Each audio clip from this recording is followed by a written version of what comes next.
Handang-handa na ang Coast Guard District Bicol para masiguro ang kaayusan at seguridad ng mga biyahero sa mga pantalan sa rehiyon ngayong Semana Santa at summer season. Ayon kay Enz Eliza Novi Bermal, tagapagsalita ng Coast Guard District Bicol, simula kahapon ay mas mahigpit na ang kanilang pagbabantay sa mga pantalan. 443 Coast Guard personnel ang nakakalat na rin sa iba't ibang port sa Kabicolan ngayong araw. May mga hotline numbers rin silang ikinalat sa mga pantalan upang mas mapadali ang pagbibigay alalay sa mga biyahero.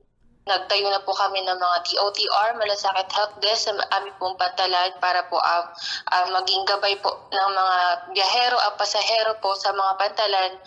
In case po may emergency, amin po yung kanilang maging batayan para po sa mga contact details po.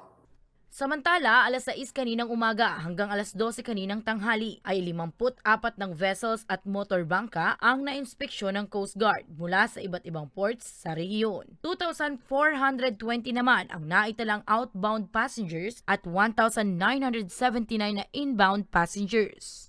Paalala lang po namin, galing po sa Coast Guard District Bicol sa pamumuno po ng aming Commander, Commodore Ivan Iduldan.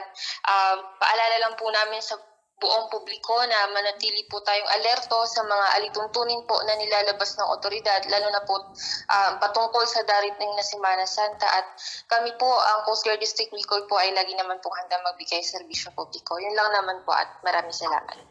Sa mga susunod na araw, posible pa raw na lumobo ang bilang ng mga biyahero. Nakahanda naman daw ang Coast Guard Bicol dito. Para sa mga balitang Tatak Bicol, Danica Garcia.